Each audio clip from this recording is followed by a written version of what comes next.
April's class, guys. So I'm just going to walk you through my products really quickly. And so to begin, I'm using the Canson Watercolor, not 100%, just like regular sheets, XL, that's what it's called, for my swatching and just practice that we're going to be starting off with. I've got my colors ready over here. And as I had mentioned, we are using Emerald, English Red, Ruby, and what was the other one? Does anyone remember? Was it black? I think it was black. Yes. Okay. Oh, and I did mention in the emails, keep some metallic handy if you have it. Just because I think it'll be nice to kind of use metallics as a version of contrast as well. So we're touching on contrast today, FYI. For brushes, I've got my number 8 round from Zen Art Supplies. I'm also keeping my Princeton number 8 handy, and I had my Princeton number 6 here somewhere, so that will also be included in this mix. Then I also have my number 2 round, which is from the miniature set of Zen Art Supplies. And I'm keeping a pen handy today so that we can make a note of color combinations and things like that. And yep, that's it. I'm just still looking around for my number 6 Princeton, but if I cannot find it, I might just have to go with what I have here. This is what happens when you have too many brushes and you thought you had everything handy, and then, oh, it's in my hand. It is in my hand, guys. Has this ever happened to you where you're looking for your phone and it's in your hand? So bizarre. Okay, moving on. So, I've got water ready, and I also have my paper towel ready. So just make sure you've got all of this, and then we're good to go. So we're going to start off swatching right away. I'm going to start by mixing some, I'm going to use my number 8, and we're going to start mixing some of the English Red, because that's going to be our main dominant color. And let's just get right into it. So I typically do a long swatch line, or I've done that in the past, but this time I think I'm just going to do a shorter, smaller square area. And so we're just going to get some color on the sheet so we can see what that looks like. So here's the English Red. Okay, it's a rectangle, it's not a square. And I'm going to wash off the color, and let's just see what we can get in terms of lightening this up. So washing off the color, I'm just going to extend this some more to see how it looks if we use a light version. And if you notice on the practice, sorry, not the practice sheet, but the example sheet that I used for this month, because we're touching on contrast, it's all about using the dark version, a very saturated version of the color, so less water, more color, and then juxtapositioning that next to lighter versions of it. And this is what really makes things pop. Then we're also going to explore with the leaves and stuff like that. But for now, just focus on the flowers, and you can see how the variations in color here work as part of the contrast and really help differentiate between the colors. So this is why this is important, just so we have an idea visually what we're working with. And next we're going to do Emerald. And let's do Emerald at the side. So again, typically I don't like to use emerald too much because I feel like it's so bright. But I guess and I like my flowers to be bright, but I guess if you use a muted tone for florals, then your leaves can be like an olive green or an emerald, and this is what makes things pop as well. I guess we all have our preferences. My preference is brighter flowers, more muted leaves. But every now and then it's nice to get out of your comfort zone and try something different. So I'm washing off the color from my brush, and with just water I'm going to extend this so I can see what lighter tones we can get. Although mind you, for what I've done, I have gone a lot darker with my leaves. So when we start mixing the emerald with the ruby, we're going to get that nice dark green, and that's where you'll see that happening. So that's emerald. Next we are swatching ruby. And ruby is a beautiful, beautiful red. Very, very bright, and this is like the perfect red lipstick shade in my opinion. So Clarice, for some reason my White Nights does not have something called ruby. So what else do you have? I have Titan Red Rose, Cadium Red Light, Madden Light Red. Oh, Madden Light Red Light. So which red is more of a... The Titan Red wouldn't be it. Which red would be more of a bright like red? Is it the Madden? Yes. Yeah, so then go with that. Okay, thank you. Okay, and so I just went ahead and I added extra water onto the right side of the red, and there we've got that nice blend happening again. So those are three main colors. Now I've introduced black because black is also a great option to use for in minimal amounts to make certain things pop as well. Most artists would say instead of using straight black, it's nicer to mix a bunch of colors and get more of a natural black, I guess. And if you really look at some pieces of artwork, if the dominant color is purple or blue or red, you'll notice that the blacks, the quote-unquote blacks in the artwork are typically like a muddy, if it's purple, then it's like a muddy purple or like a really dark purple, and that's what kind of makes everything tie in together visually as a whole. But we're just gonna use the black very minimalistically, as I mentioned, so I think I used it for the centers here. You could even swap out the black for sepia if you want to keep it within the whole woodsy brown range of things. I'm gonna stick with black because I mentioned black in the workbook, and you guys are prepared for black. There we go. There's our little blend for the black. And now let's get to mixing some of the tones here so we can see what that looks like. So let's get that sharp dark green that we have happening on here. And the way I got that is by mixing some of the emerald with my ruby. But now I want you guys to mix two different versions of green. Mix the emerald, yes, the emerald with the ruby, and then also emerald with the English red, and just see what different greens you are able to get. So here's some ruby.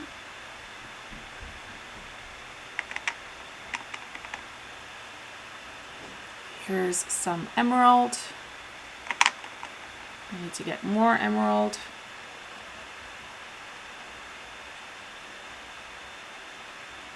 And I'll get a little bit more ruby in here too.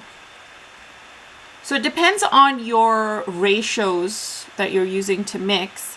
You could either get like a really dark purpley black, let's call it black, quote unquote, or you could get, if you add a little bit more of the emerald, you will get like a nice darker green. which is what we're aiming for over here. So we can explore our different greens. So because it's emerald and ruby together, I'm just going to mix it over here, or just do my little box right below over here. And this way, when I'm referencing my notes later, I can always come back and see this.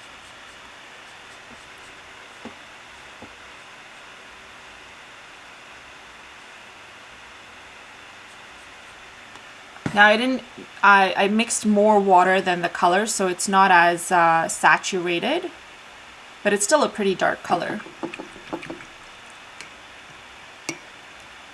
So we've got that mix. Now let's mix some of the English red with the emerald. So I'm going to get some of my English red from here and just mix a little bit of emerald with it on the side.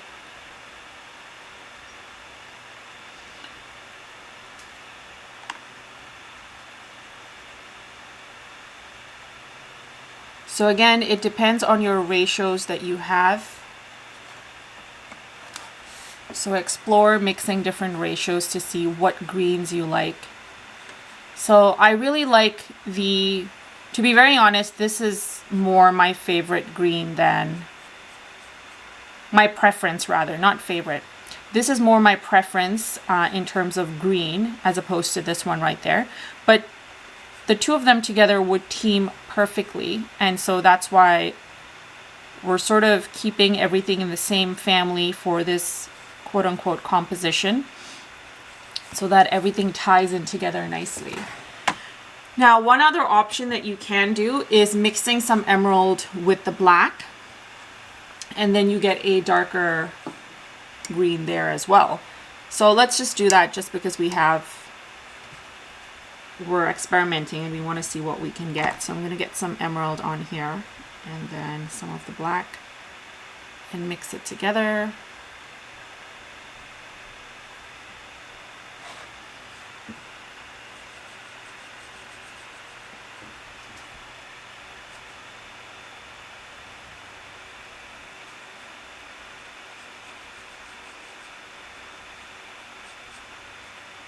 And so we've got 3 different variations of green, and I encourage you guys at this point to sort of make notes and decide which green you prefer and which one you would like to go ahead and sort of, not one, or which ones would you like to have more dominant in your painting as opposed to less of. So these are the swatches, and at this point I'm just going to make some notes as well here for myself so I know the colors, and this way when we're referencing later we have it all right here.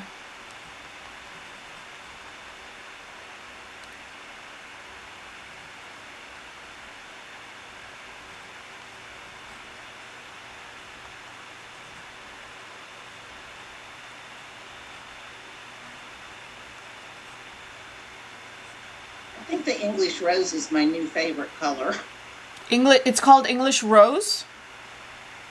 Yeah, isn't it? Oh, English red. Yeah, it's a nice muted tone, like a brownish brick red almost, right? Yeah. Not a color I tend to go for, but I just really think it's pretty. Yes, so this is why I picked this palette, because I would not typically gravitate to this color as my main. You guys know already that I love my carmine or carmine, however you pronounce that. My pinks and my oranges are my go-tos. Okay, so we've got our palettes here. As I mentioned, if you've got some metallics handy, get some metallic. And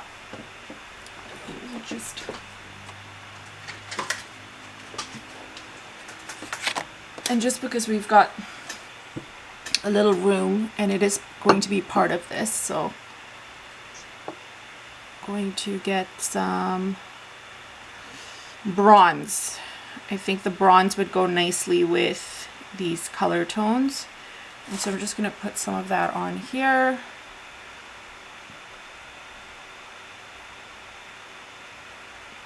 This is a very watered down metallic, so that's why it's looking very transparent, but I have it on here. I know this is what I've been using. Okay, and so now we can move on to doing some of the practice bits so we can get some strokes and such happening. Okay, so I would like to start with the big flowers, and now these are very typical in terms of the 5-petal florals that we've been doing all this time. So if you guys have been keeping up with any of the YouTube video tutorials, we've done this a few times, I believe. So I'll use the number 8 round by Zen Art Supplies, and I'm going to use my leftover color on here. Feel free to use your leftover color as well. And at this point, if you feel like you want to swatch, you're more of a red person and you want to swatch the big flowers for the ruby as opposed to the English red, feel free to kind of, you know, switch it around for you. So here's what we want to do. So here's the contrast in terms of what I want to see for you practicing right now. What I want to see you guys practicing right now is I've got leftover color, but I'm also going to get color directly from my color cake. So I've got color directly from my color cake as well. And what this does is now my color that I'm going to be painting with is going to be a lot more intense. So doing my typical petals. So I'll do one stroke. Dipping the tip of my brush in water, we're doing another stroke. And you can do your whole floral in this bright color, but allow the color to sort of fade off where it needs to. Go back, get some more. And the magic happens when you add your next floral. And time is of the essence here, because when you add your next floral, you need to make sure you're now in a different tonal range of the color. So more watered down. And you start next to the nearest petal that you've just recently painted. And you want a blend. Now this is, keep in mind, this is not 100% cotton paper, so I'm not getting the best blending happening. This is already kind of dried up here. But when you keep on dipping the brush in water as you create this next flower, you get a lighter floral happening. So get used to or warm up with these little petals that we're painting, and then just have fun with the intensity of, you know, you getting some color, then getting some water, switching it around for each flower. I think that's the easiest way for you to get your blends happening, is when you do a floral with a more saturated tone of color. So that typically you get by getting the color from the color cake. And then B, when you're doing your next flower, make sure you're touching a petal or an area of the first flower. And this floral needs to be a lot more watered down, because you tip of your brush in water, you're not getting the color from the color cake this time because you want the blend to happen. So I'm going to try this again, and I'm going to try this on a smaller scale using my number 6. So I'm going to get some of that English red.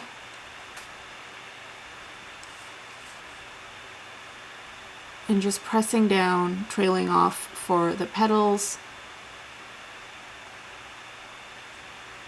And I'm not even paying attention to so much like the orientation. No, the location of the flower. I just want the petals to touch the previous flower. So I'm just kind of using this practice session to just go with the flow and just paint away. Perfect, not really perfect, but warm up with my strokes. Try and get some blending happening just to see what is it that I can get at this point.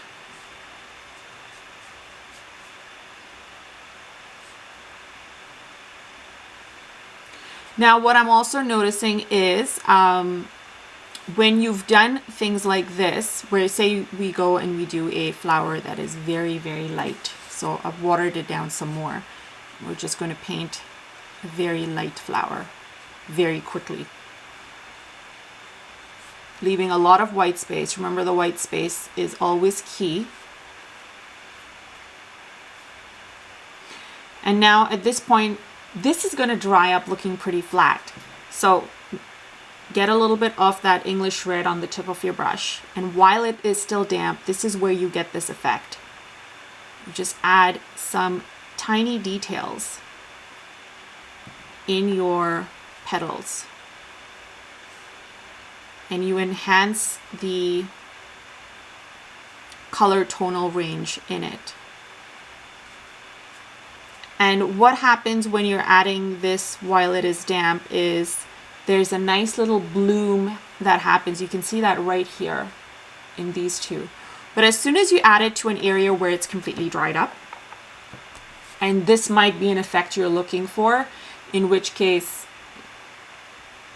yeah, go for it. But if you want the bloom, make sure you're timing yourself in terms of when you lay down the darker color. So this area of mine is completely dry. So if I add this tone right now, or this stroke right now, it's a very hard edged stroke. There is no blending like there is over here. So this is why it's integral that if you're looking for this sort of blend to happen, it is done while it is still damp. Now there's a way around this stroke here as well. You can just take another brush that just has water on it, and you can sort of blend it out. However, the downside to doing something like this is that because you're adding more water on top of an area where you've already added color, chances are it could dry off with a weird sort of stain, or you could end up overworking it because you're just using the brush so many times over that area trying to blend in. So if you end up doing any of this in your practice right now, as we're just sort of going around painting petals willy-nilly, make sure you make a note at the side of it so you know exactly what you did to get that effect. It could be an effect you want, it could be an effect that you don't want. Just make sure you make a note of it so you know exactly for future reference how you came about with that. Okay, all right, so one thing I want to say is, and this is just a reference for when we start doing our compositions, or when you guys just go ahead and start painting by yourself, is we've got a lot, like it's easy to do florals that are just facing upward. Now you want to make it seem like some of your florals are facing off to the side or to the top. And here's my suggestion for doing that. So while you're practicing these, mixing different tonal ranges, getting dark lights, getting them to be together and mixing and whatnot, what I want you to do is, what I want to challenge you to do is try and incorporate some flowers that are facing upward, some downward. And here's how you do that. So imagine I am trying to paint a flower that is slightly to the top left. So I'm going to do my first petal. And they're all going to be, the first three are going to be around at the top. The fourth one is going to be down to the bottom left. And then this one is what makes it, the fifth one is what's actually going to give it that implication that it's facing that way, is this petal is going to be more of a flourish like this. And so now when you do your centers, I'm just going to get a little bit of black because we're focusing on how to get a flower that's facing upward. So you do your centers, so you can see the center for the top area, it's almost like an arc. And then for this bottom area, because this petal is almost like slightly upward, you can't really see the center too well. So you're just going to do little dots. And that's it. You can see that it's almost like it's facing a little bit upward. Now, say you want it to face that way. You're going to start off with the petals. Well, I do it this way anyways. You might get a different technique. But I'll start off with the petals that are facing upward. Make sure your petals have a nice amount of white space in between. Make sure you're not touching the petals side, like they're not touching entirely side by side in all areas. Leave some white space in between the petals too, so there's breathing room. Here's another petal. And then for this, because it's facing up this way, I'm going to do my little swoosh here. So you can practice these little florals that are meant to be looking like the perspective is slightly different. This swoosh was a little bit too big. But however, we're doing this loose style of painting, and you know what? It all flows. So don't over stress if you feel like it's too much. It still goes. You can still see that it's a flower. This petal is kind of overlapping this way in perspective. And again, like I mentioned for this, if you take your black for your centers, you do the little lines in an arc format at the top. And then this area where this little swoosh of a petal is, we're just doing little dots. It doesn't even have to be evenly spaced out. And so now you've got like these little flowers that are kind of dancing all around. And you've got different tonal ranges happening too. Okay, so I'm going to stop with the flowers right now and just ask, open the floor up if anyone has any questions, or you tried it and you're getting a certain effect, you want me to have a look at it. Now's your chance.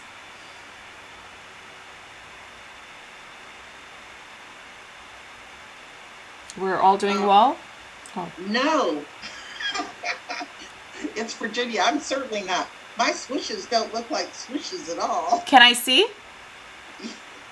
Yeah, let's see if Virginia knows how to do this.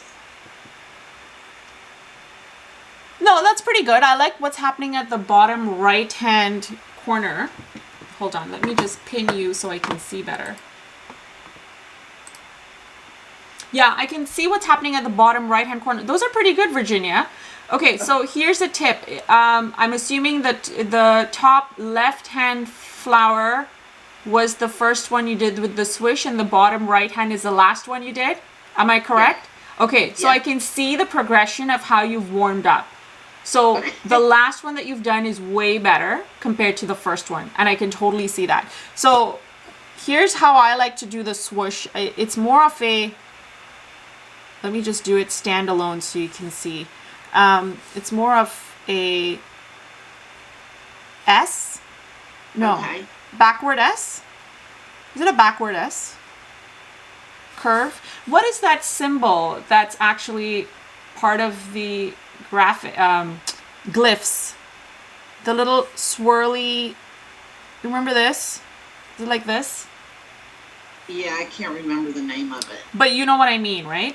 Yeah, so it's kind of, you're going in that flow. You're not emphasizing the ends to be as curvy is all. Okay. So I would just do it like this.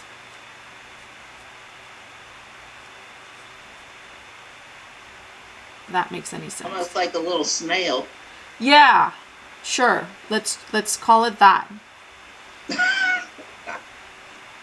And then you can just paint your floral around it.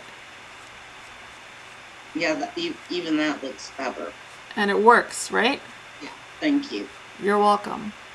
And you know, I do it this way. You might end up evolving in that style, and it might look just as good, if not better. And that could be entirely your thing of how you do florals that are a little bit sideways or, you know, facing in different directions. But did that make sense, the way I broke it down in terms of if you want it to be facing upward or downward? Did everyone get that? Okay. Okay.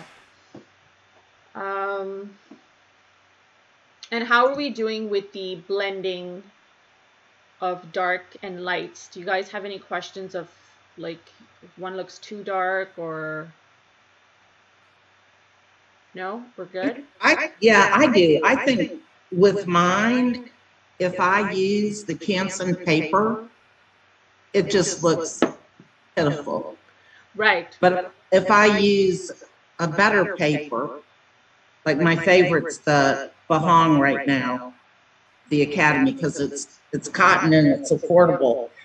But my blends look a lot better on better paper. I mean, Yeah, it just looks, absolutely. it's like I can't get those pretty edges or, you know, those pretty blooms. Yeah. And I'm not fast. So Right. it's dry before it's time for me to go to the next thing. So what I would suggest, Virginia, is do it on Canson, but then also do it like the practice bits. Have a sheet of your regular watercolor as well, so you can practice things like this, which require you to be able to sort of nail that bloom, and you know, you're not going to get it with paper like this. For me, I've been using it for a while. I also figured if I'm using it just to show you guys technique and strokes, that works. So and even if I did it on Legion, if you're not using Legion paper, it will be very different for you, like because your paper is entirely different from mine. So I encourage you to use maybe half of both, and then when it comes to like technique, you can use Canson because you're not looking for blooms or blending. But then when you want to do you're trying to get that whole mixture that we were trying to achieve, then absolutely use 100% cotton paper. Right. Because like you said, if you're not quick, especially with Canson, it's very hard to get that blend. And so just do what makes you feel comfortable and practice with that, because again, when you practice, it becomes a habit, and you don't want this habit seeping into, you know, like you don't want to make a habit that you're not typically going to have to use if you're using entirely different paper. That requires a different technique altogether, right? Right. Okay. So try what we just did on the 100, like your cotton paper, and see how that works for you. So one super dark flower, which is more saturated, you're using your brush and you're getting color directly from the color cake, and then then create another flower watered down, so you're getting color from your palette and making sure that you dip the tip of your brush in water every time you create a petal. And then let's see how that turns out for you. Okay. Can I ask a question? Yes, of course. When you're dipping your brush into water each time, how do you not get too much water on it? Do you then tap it on your paper, or are you tapping it on the side of your water jar? Yeah, so I'm going to show you how I do that, because it's such a habitual thing to me right now. Like if I don't dip it in water, it's almost like it's almost a need. Okay, so I'm getting some paint, and I'm going to paint a petal here. And then I don't want any more color because I want a lighter petal, so I'm just dipping the tip of my brush in water. Just the tip, like the first quarter of it, just to dampen it, so I have more paint to kind of stretch along by creating another petal. Then I'll get more paint because now I know it's super light, and move on.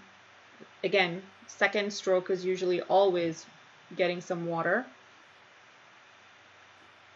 If I happen to dip my brush fully, like submerge it fully, I normally just, brush it across at the edge, and then I'll go with it. But I typically don't insert the full brush in, mainly because I want that color on. I just need a little bit of water on there to dampen the brush more, so that when I put my strokes down, I'm getting more of a wet stroke as opposed to the dry strokes. And the dry strokes that I'm indicating are strokes like this. So this would have to be a big stroke to get it, but okay, let me just get a darker color so you can see better. So I'm going to get more of the English red. You can see it over here. So it doesn't cover all the, you can see a little bit there. There you go. Hold on. Can you see the wet, sorry, not the wet, you can see the white spaces in there? Yes. So that's what happens when there isn't enough water on your brush and you're doing maybe too large a stroke for it. Having said that, this might be an effect that you might be looking for at some point. So not to say that this is a bad thing, but it's just not something, this is why I dip my brush, because I don't want this, typically, is what I'm trying to say. Yeah, because you'll see some artists use a lot of this. I think this is called the dry stroke technique, if I'm not mistaken. And it's where the color is super saturated, and then it almost doesn't look like watercolor, it looks like gouache.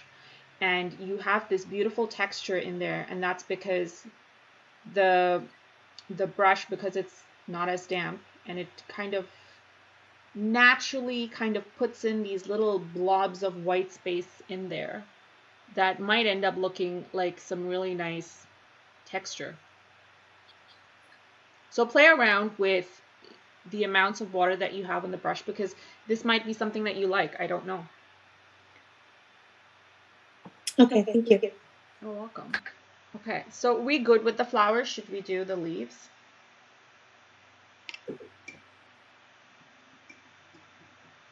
We're good? Okay. I'm going to switch, give me 1 second. I'm just going to switch my card here on my camera, and I'll be right back. So give me 1 second. Let's mix a little bit of the greens so we can get started. I'm going to get some of the emerald and English red to begin with, and then go into the ruby emerald. Actually, I'll start with ruby emerald first, because that's how I got this nice dark green, which almost looks like a black, but it's, I promise you, it's green. So I'll be right back.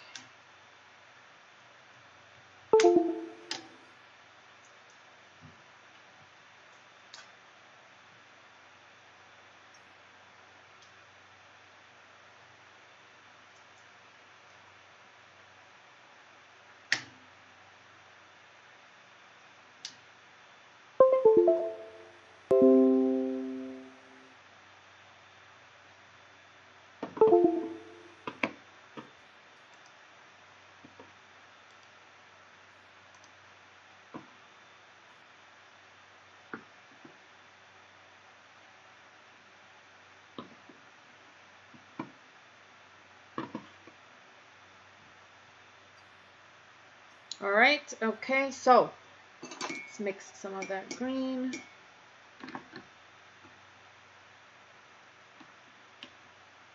So I said I was going to get some ruby first, and then the emerald.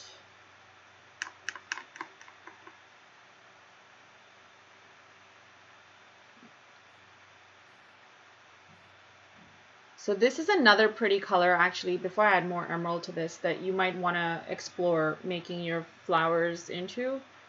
It's more of a natural purpley hue. If you like purples, this might be your thing. So that's what it looks like. So this is literally me having more ruby in my mix as opposed to the emerald. And now I'm going to add more emeralds because I'm looking for my green.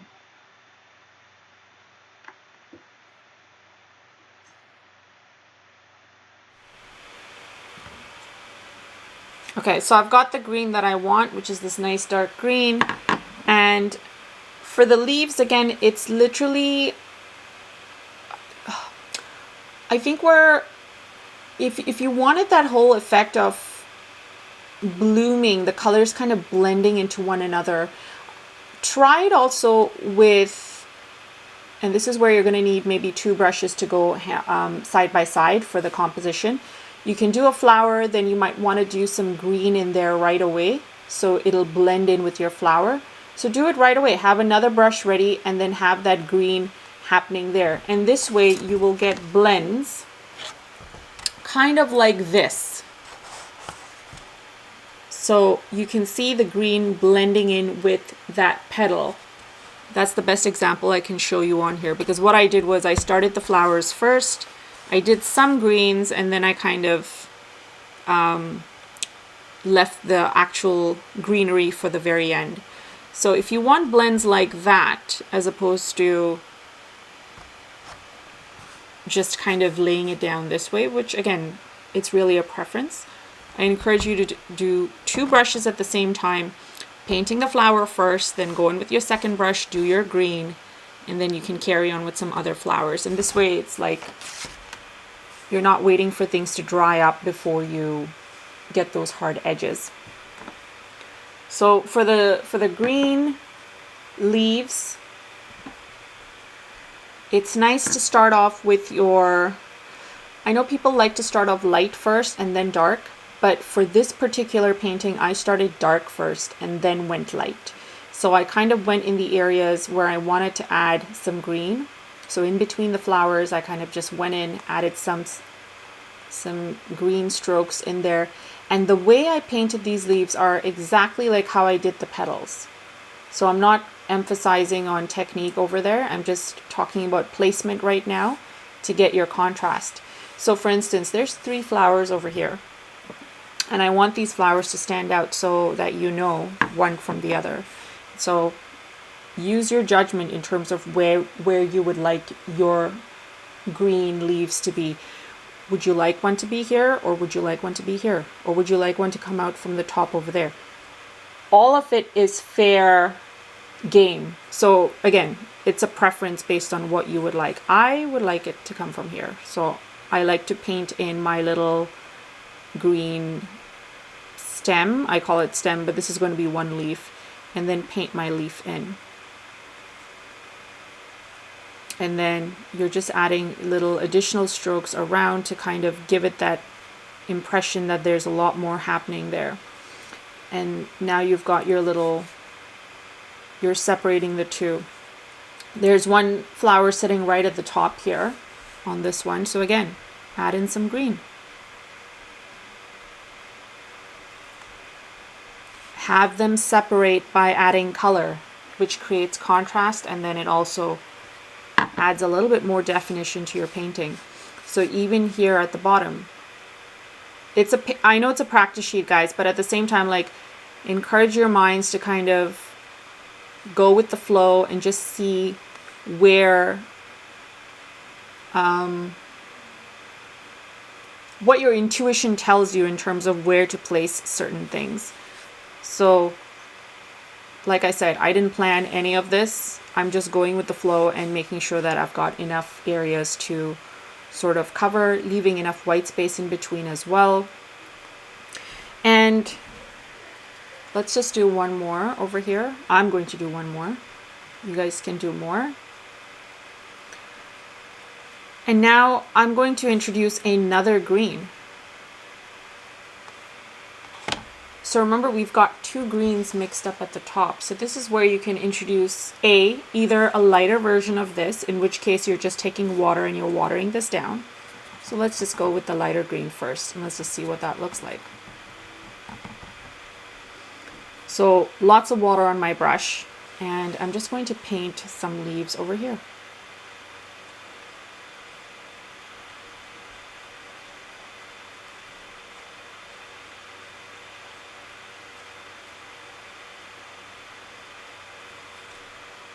This needs to dry up more, otherwise it's going to look, right now it currently looks almost like the same intensity as this.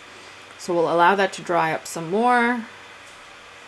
And then this is what I like to call, this part is what I like to call feathering, where you're kind of going in with a lighter color and you're doing the same repeated strokes as you did prior with the darker colors.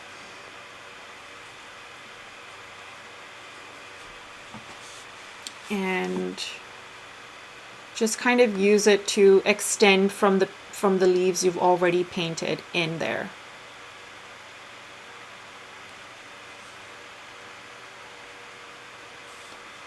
Or even on the outskirts if you want to just add some.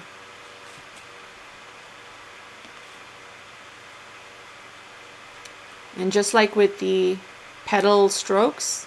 Leave white space in between the leaves as well.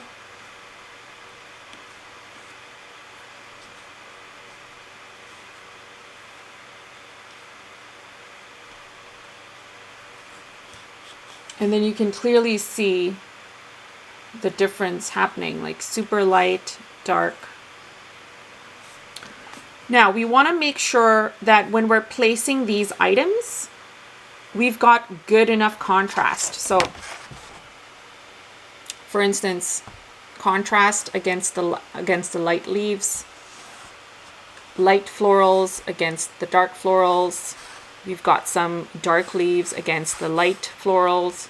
Things like that is what really makes elements pop. And so what I would do over here in this area is it doesn't have any dark leaves. So I would actually go ahead and do some dark leaves in this area as a solution to making it pop some more. This time I'm mixing a little bit of that English red into my emerald and get that second green going.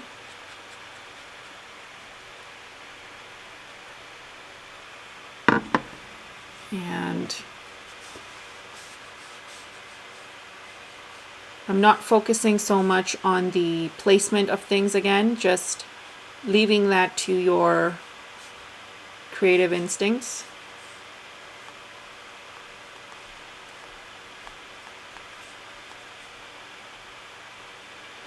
And remember, when you're doing this new green, you're also peppering some of this within these other leaves that you already painted prior.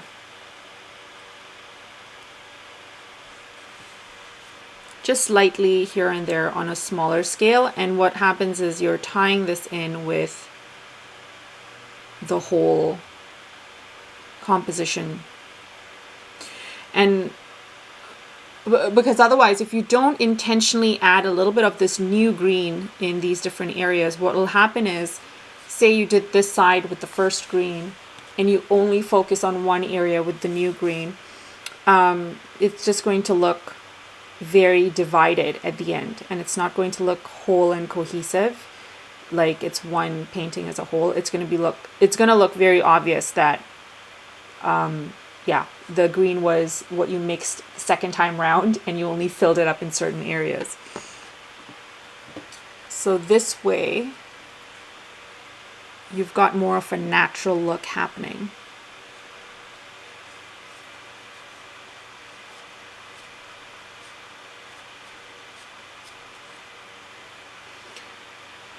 Now it's nice to also have, in terms of contrast, besides color and tonal range, another thing that's huge is, and this is how we segment off into the tiny flowers. So another thing that's huge in contrast for your composition is sizing. So this is where we take the smaller brush, or if you don't have a smaller brush, feel free to use the 6 or the 8 that you have, but you're literally going to be using just the tip of your brush to create these tiny flowers. Again, there's not a lot to the technique for these guys. It's very similar to these. In fact, probably easier. I'm going to get some of the red. And you're adding flowers that are smaller next to these big flowers. So it doesn't have to be an entirely different flower that you're adding. Just the size difference makes it a completely new flower. I think when I first started watercolor painting, I would always think, oh, I've done this flower already. But it never occurred to me that doing the same flower on a smaller scale in a different color is all it takes to make it seem like an entirely different flower, because typically most flowers are 5-petal flowers. So you don't have to overthink it. Just give it a different color, put it on a smaller scale, and paint away.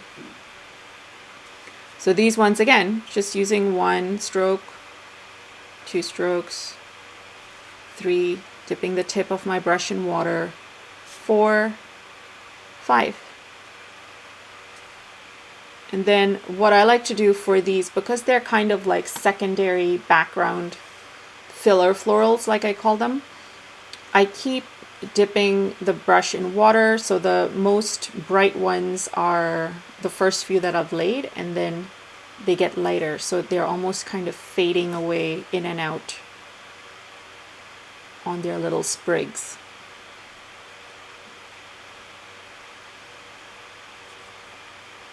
And then the more, so say, for instance, this is a sprig that's kind of coming downward. I'm just going to do a bunch of little shapes that kind of look like I'm painting just one petal, but it's actually meant to indicate like you're phasing out in your detail, because you're leaving the most detailed happenings in your main focal area, and then this is almost like a feathering of sorts. And then you can do your little dots here and there on the edges that also make it look soft and phasing out of your main composition. So that's why these are typically around the edge of a composition, so then you have that nice little, it kind of fades off into white space. And then the nice thing about these miniature brushes is when you go in for the green right after you've painted your florals. So I got some green on here. And again, like I don't really know where my flowers, like I don't really have an idea of where my flower is going to be, or sorry, my sprigs are going to be. But I'm just going to start from this flower here, do one, and then do another one here, then have this one attached over here. So it's almost like a puzzle piece at this point. So if you think that I've thought in my head how this sprig is going to look, that is not the case. And then I'm just ending it by adding a couple of green strokes here and there. And there we go. We've got this delicate little filler floral happening at the bottom here. Any questions? Because I know I did a lot of talking.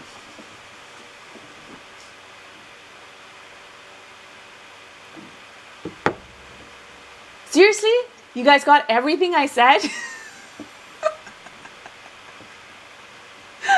Jamie's Well, we being nodded along while you did it. That counts, right? Yeah, but I just want to make sure that that I was actually making sense to you guys.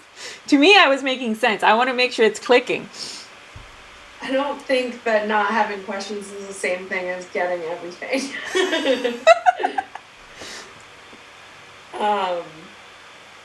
Oh, okay, Maria's showing. Let me see, Maria. Hold on one second. Let me just add the pin. Oh, okay. Yeah. That's it. But just, what paper is that, Maria? Your edges are looking very... Oh, It's just a piece of Canson. Okay. So then yeah, I would encourage... Sorry, say that again? Oh, I was going to say the whole thing's a hot mess. So I was just working on this little corner. No, it's not a hot mess. You've got some great stuff happening on there. I can see that blend in those two flowers. Look at that. You managed to get it on a Canson. And even on the other flowers too, you've got really good gradients happening in there. All I would suggest is in terms of getting your florals, the petals, to get more of that white space, I would encourage you to check out, you know what, I'll send it to you after through email. But in Feb, I did a video on YouTube that focused entirely on flowers like this, and they were just blue. So I would just get a little bit more practice in that so you can get little white strokes like this in your petals. And I think then you should be fine because your color blending and stuff seems to be on point. I would just do a little bit more work on practicing the petals and the leaves, and I think you'll be fine. Thank you. You're welcome. Jamie, you were saying something? No. Oh, okay. My battery's gonna die, guys, so I'm gonna get the new one. So keep practicing this and think about, I guess, placement. And also as you're practicing, you know, we're gonna start painting our little composition soon, so just maybe you want to do just 3 flowers, and your main flower is the contrast, and then the other 2 are going to be light florals. So then you just want to keep it nice, small, and easy for you. Think about things like that. So the way I placed the metallics on here is I just found areas that were lighter and darker, and I took a brush and just added little, almost like polka dots, but not really in a round shape. So I'll leave the shape up to you guys, but the point is to just get repeated little dabs of metallic on these areas. And again, this is if you want to give it more of that abstract vibe, just add your own little spin to your composition. I quite liked it, so I'm going to show you guys. So it is nice to have areas that are large in dark spaces. So for instance, if we just did a large, I'm going to paint a larger looking leaf. So if I did one, and I'll do it on the small ones too. So if I did a large one right here and made it really dark,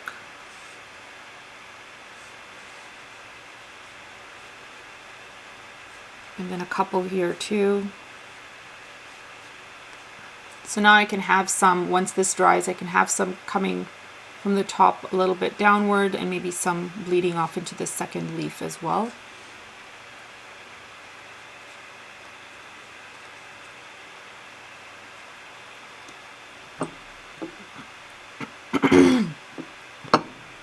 So I'll allow that to dry, and in the meantime, let's add some contrast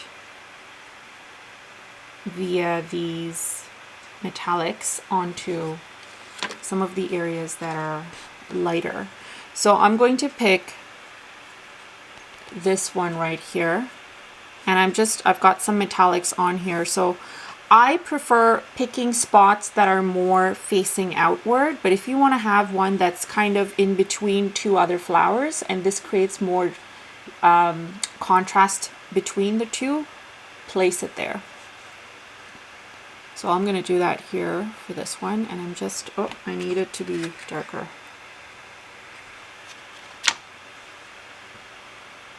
And I'm just using the top half of my brush, and I'm just kind of dabbing and getting this pattern on here. And that's it for that. So that's how I would determine where you can place it. So if you want to have 2 elements separate from the third, that's one way of doing it. You can have some happening. I would do some over on this petal right here. And you can switch the direction as well of your brush. So for instance, this one I did with the tip at the top. This one I'm doing sideways. It doesn't have to be exactly the same.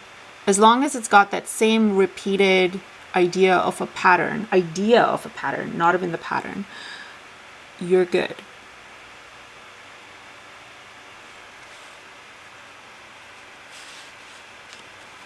You know, and now all of a sudden it's like you're adding texture to your painting, which is typically flat if you're just leaving the flowers as is. And you don't see it as well on camera, but there is a nice shine to it as well. I think these are still pretty damp. So I'm going to allow this to dry up a bit more. One other thing that I forgot to mention while we were painting our flowers is this tiny detail.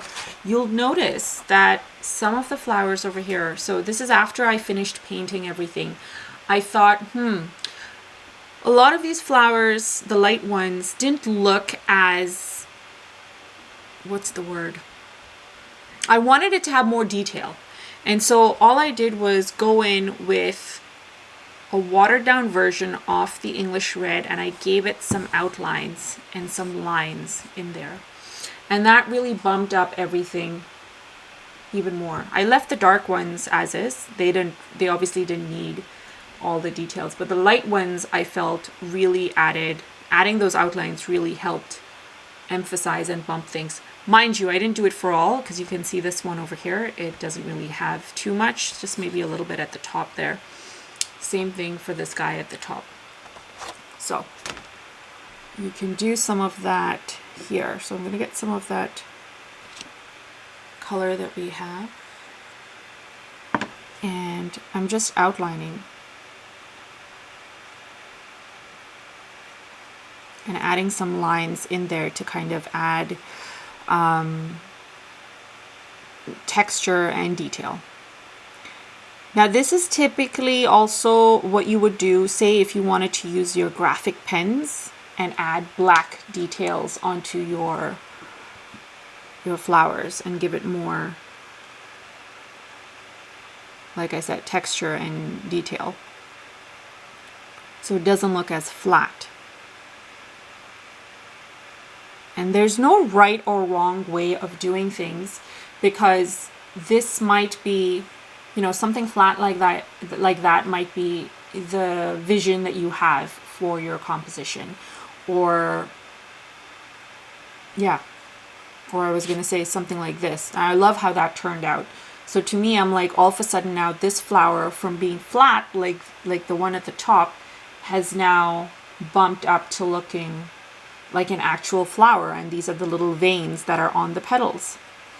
And all I did was take a watered down version of the same color and just added, using the tip of my brush, just added a few lines in there. So I'll just add some here as well. Now this color turned out to be slightly darker. That's okay. As long as it's from the same family, I think you're good.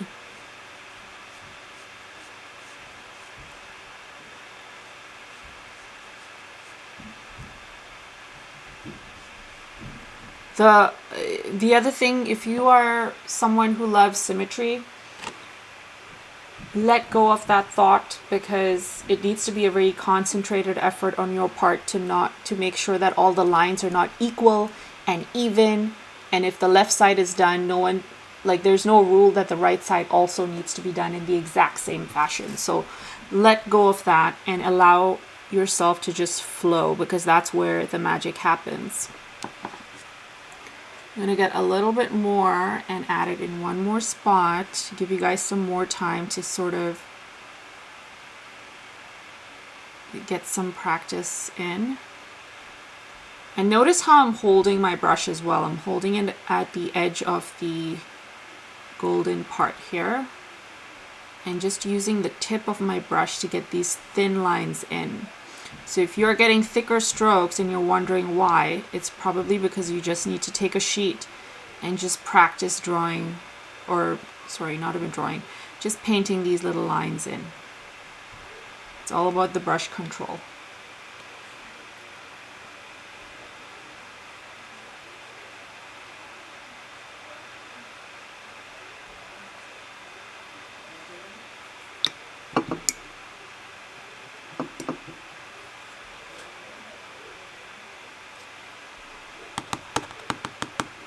Okay, so that's good. And so I spoke about feathering. I just want to make one more comment on the feathering. At the very end of your composition, you might decide that you want to add another shape in there.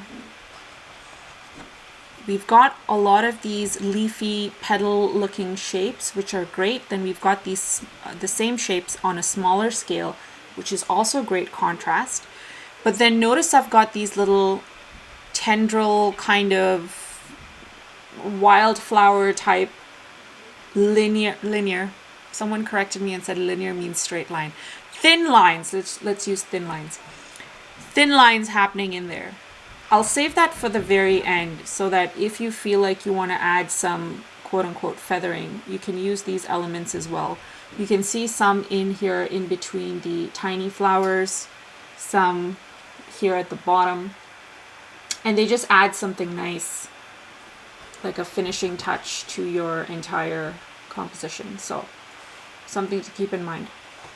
And again, you're just using a watered down version of the green that you might have left over on your palette. It's more of an afterthought than anything else. So how are we feeling? Any questions? Would you like me to go over something again?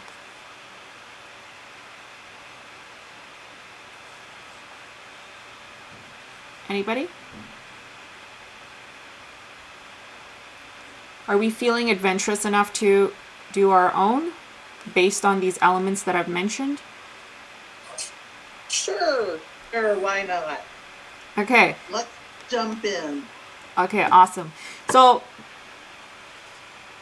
as I mentioned, let me just ask you to do this, and then you can take it away based on what we've done so far. So, do 3 flowers. Make one of them your main contrast. This is suggested, okay? If you feel like you go with the flow, do more than 3. I will not say no to that, but I'm just giving you a little bit of direction because I think it might help you if you have a goal.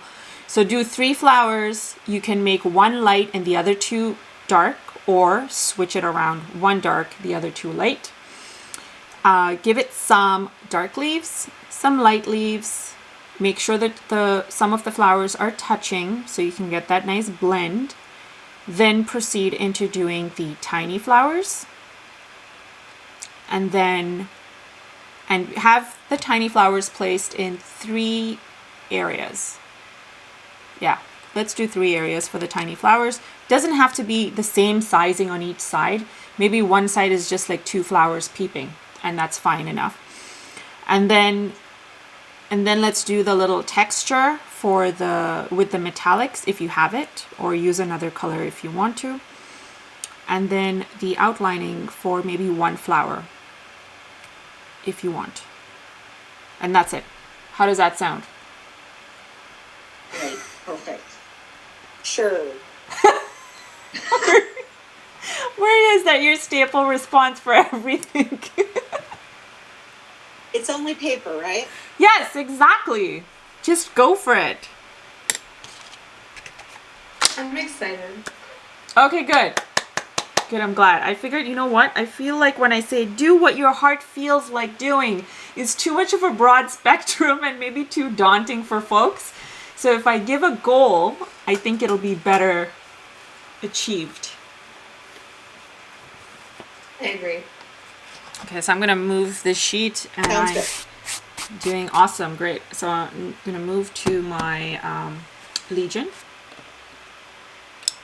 And I'm just going to get some more water because my water is really dirty. So I'll be right back.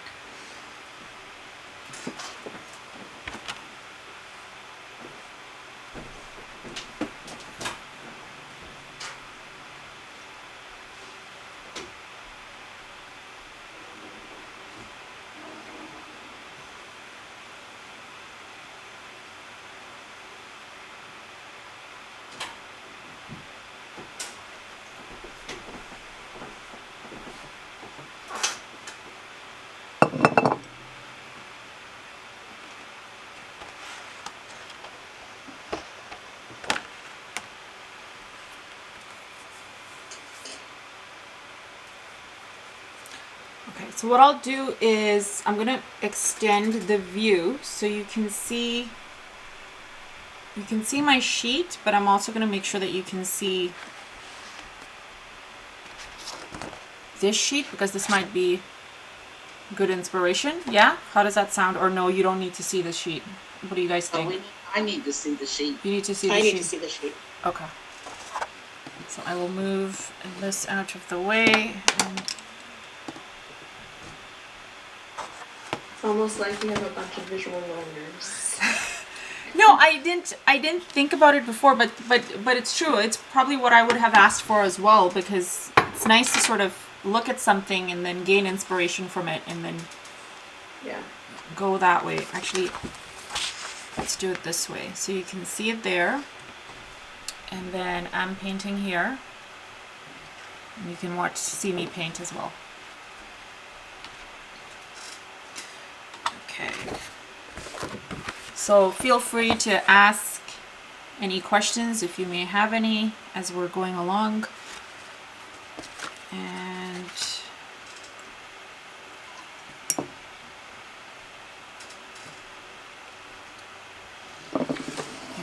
I am actually going to start off by spraying some water onto my sheet, and let's just see where that takes me.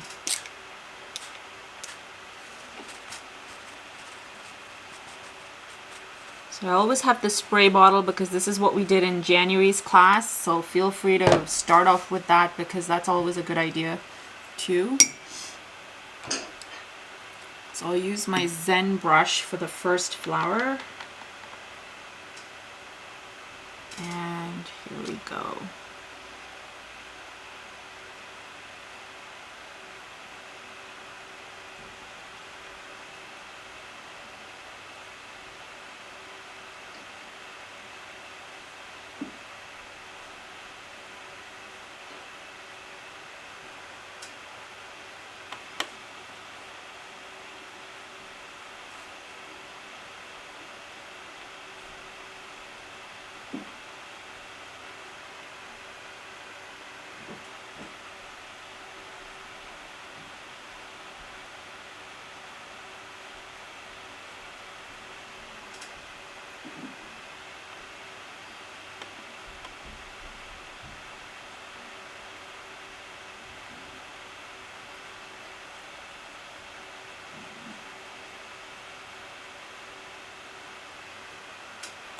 And then I'm going to use another brush to get some green on this right away.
Now I'll do my two lighter florals.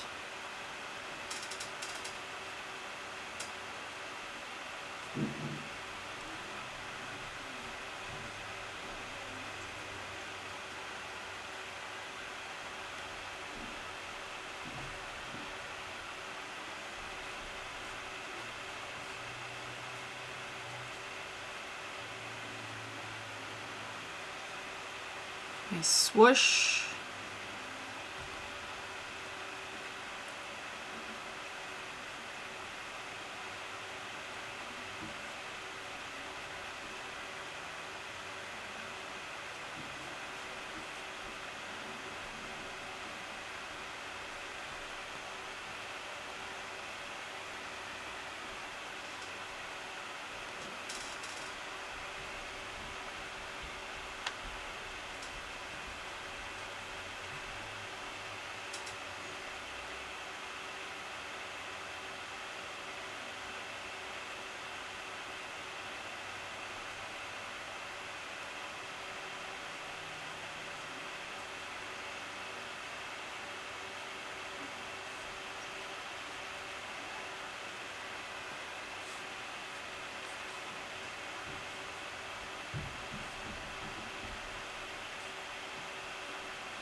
I'm doing more.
Clarice? Yep. Okay, so 3 flowers, 1, 2, 3 different shades, dark leaves, light leaves, 3 sprays of small flowers, contrast lines. What else was I supposed to do? Did you get some of this in? Yes. Oh, hold on. Let me pin this. Oh, light leaves. Light leaves. Yes. So more light ones? Yes. Fluff it up. The feathering, the feathering I was talking about, like Yep. having 2 different. So you've got your dark leaves, and I see you've got like a semblance of a light one on the top, but feather it out, make it look fuller by even adding some of the light strokes in between the flowers and in between the leaves as well that you've got, like the dark leaves. So kind of like this stuff happening, or these little shadow bits happening. Okay. So fluff it up. Yes. So use the lighter tone of the green you've used and just add more strokes and leaves in there. Okay. Thank you.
And then give the little flowers some leaves as well. I forgot to mention that.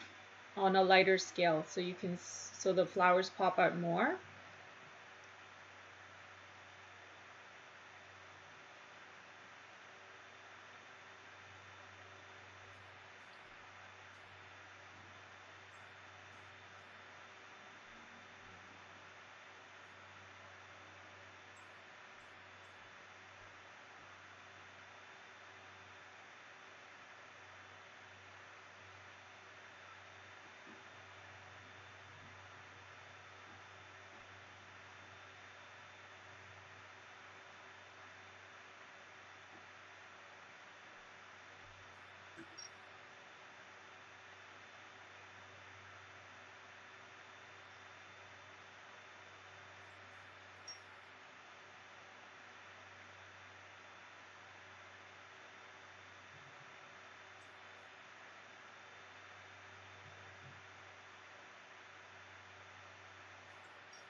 Oh, don't forget the black centers for your flowers. I hate doing centers. Tip of the brush and repeated motion.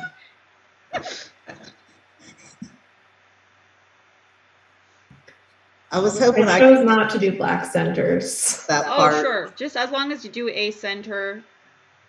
I did a metallic center. Oh, nice.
We'll go tell him he just left. Clarice, Yeah. fluffier? Hold on, let me see. Nice. Yes. But one more thing. Let me see. Hold it a little bit closer for the metallic details. Oh, there we go. Okay, I see it. Nice. That looks good. So you did it on one. You did the outlines on the other. Yeah, I think that's great.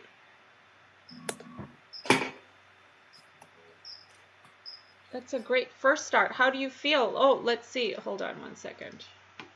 I feel pretty good about it. You feel good about it? Good. Part of the homework is you try this a few times as well. And the more you try it, easier it gets. So I hope you do it, Maria. But those were good things. Like you had everything in there that I asked you to do. All right, Jamie. Oh, look at that. Cute. Jamie, those are totally your flowers. Oh no, look what happened. Some of the green scrolled down, but I actually kind of like it. Oh, it's fine. I'll fix it. Yeah, I kind of actually like the crying green on it. Very nice. I like it. Lighter versions. Thank you. And you didn't do the texture on the petals, but you did it on the inside. Am I correct? Mm-hmm. Okay. Very nice. Yeah. Thanks. Awesome.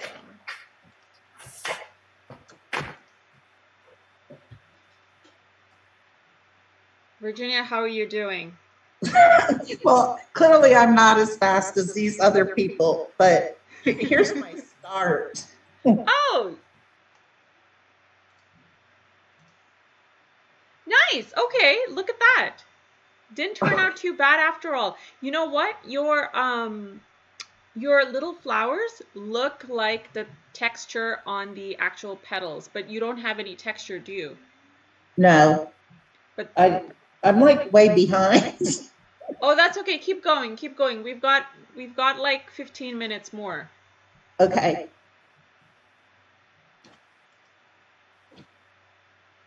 You guys can add more fluff to your painting if you want to, or add more elements, or just practice on another sheet.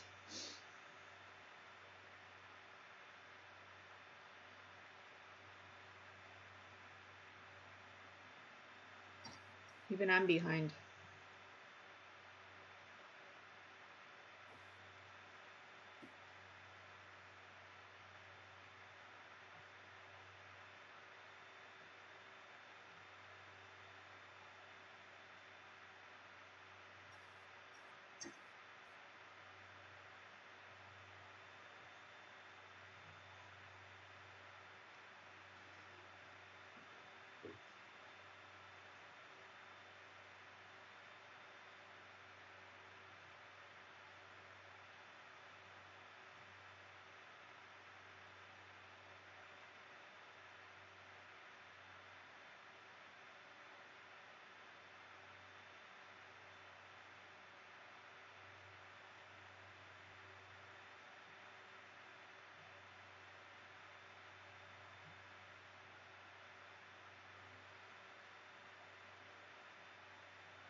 Ooh.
Clarice, Yeah.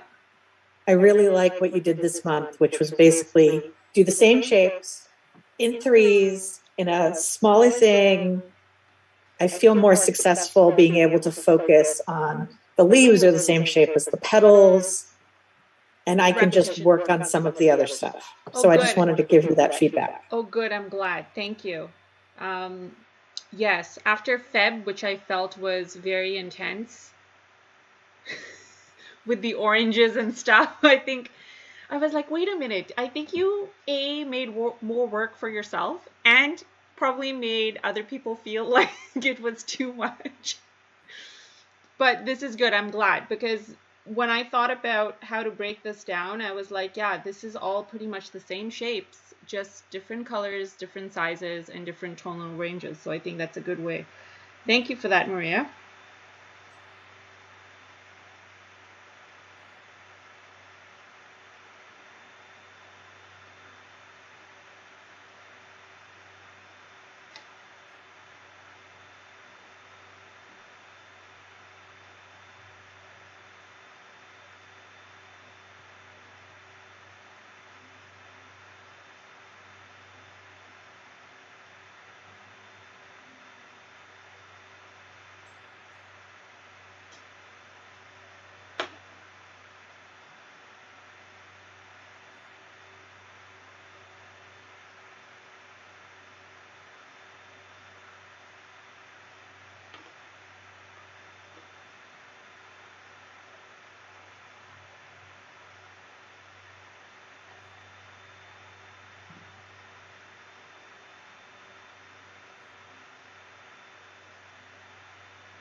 Clarice, what is that you're doing right there? Is it little metallic leaves? Yes, I was actually just going to mention that. I've decided to go rogue and go with the flow and paint little metallic leaves on top of some of these and just maybe even protruding.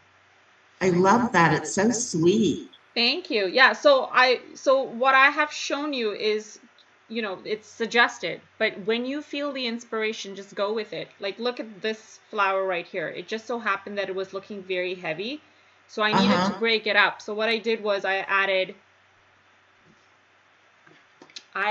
the, you can see it if I tilt it. I added the little dots, and then I added lines for some of the other petals. And then the little dots almost look like more little petals on top. Yes, like exactly. Like a little beehive. And that's what you get when you just use just the top of your brush, the top quarter of your brush, and you just kind of repeat. Yeah, yours look a lot better than mine. Well, this is the third time I'm sort of doing it, so it will evolve. That's why there's the homework. Do the homework. I'm going to do the homework. So I went rogue too and did like some dry marks. Nice. Let me see.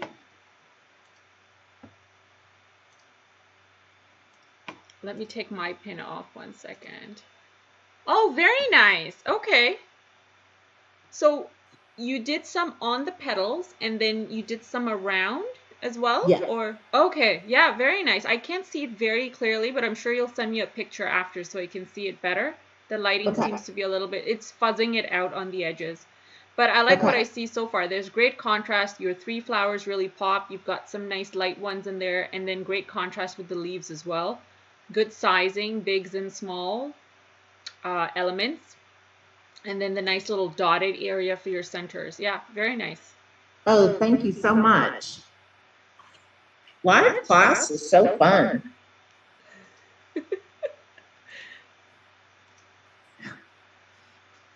Obviously, it doesn't take a lot to entertain this old retired lady. No, there's nothing like actually being able to interact with someone when you're doing it as opposed to the YouTube lives I've heard. I mean, I can't see you guys and you guys can message me, but like it's not as free-flowing as this, right? So I hear what you're saying.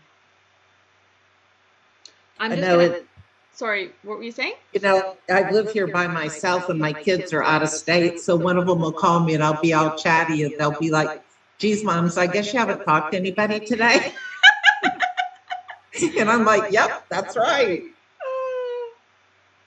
Which is why I like it, actually. Right. Are you, like, do you not have a lot of neighbors around you, or they're not just very friendly, or? I do have, I live in a condo and there's 4 units and we're all very close and very tight. Right.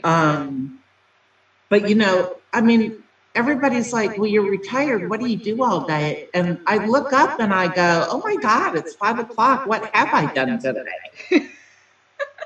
But it's mostly painting. So, yeah. But I reward myself. I go to like a chore, do some laundry or something, and then I say, okay, now I can go paint. I've actually something. Exactly. Because as just as a little background, like I've never painted and I always wanted to. So I did photography, I did cross stitch, needlework. Oh, nice. So you've always done the arts, like you've always been into the arts. But more crafty. Right, okay. And then I lost my job and COVID hit and I was like, oh dear God. So I started doodling and somehow doodling turned into watercolor and I have never been happier. It's so much fun.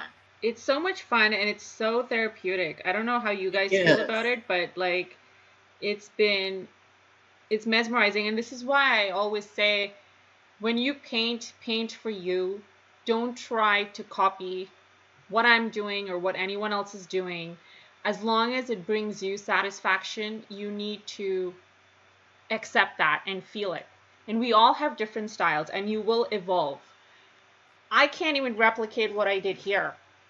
It'll look similar, but it won't look exactly the same. So you shouldn't even try to replicate what I'm doing or what anyone else is doing. It's just not possible.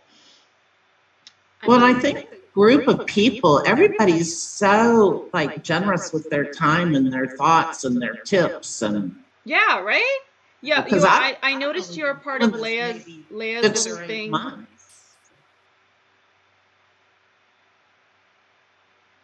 It is nice. All right, okay, guys. So we're almost, well, we're past time. But this is what I've ended up with. I'm going to put my brush down before I overwork it too much. But yeah, I allowed the inspiration to kind of just flow, and this is what I ended up with. Let me just see if I can get, it looks super bright on my screen. If I just take down this too. Here we go. I think this is best. So the difference is, instead of just doing the dots, I did some lines as well, and then I also did some leaves on a more linear scale. So can't see that. Here we go. That's better. So I just kind of drew them in and then put some lines in there. I didn't really color them in. And then some over here as well. So contrast again. And I think something like this, when you're incorporating metallics, would be nice for a card or a wall hanging, or yeah, one of those things. Just because if you place it in an area where the lighting hits it just so, then you can see that nice little shine, as opposed to just having it in a book where no one gets to see it. But that's my 2 cents on it. Okay, so before we wrap up, anyone have any questions or comments that I can address? One more, I guess. I took inspiration from Jamie and went bigger and did a second one. Oh, hold on. Let me add this as a pin.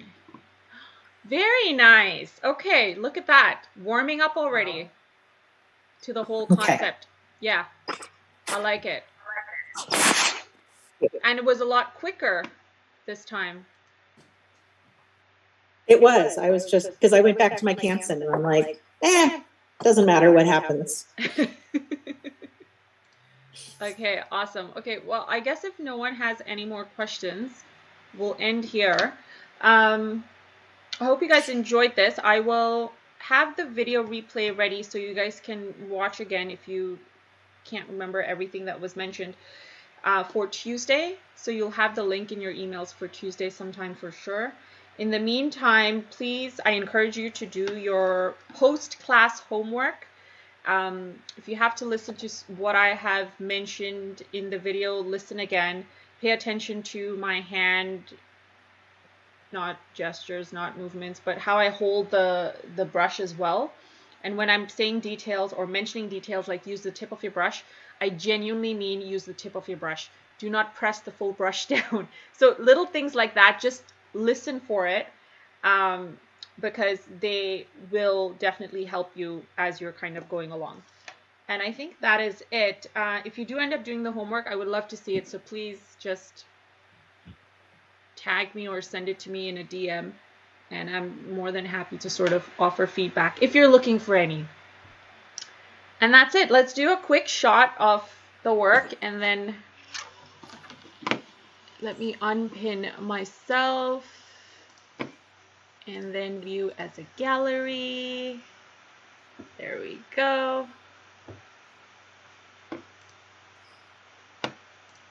Okay, all right, ready? 1, 2, 3, cheese. Awesome.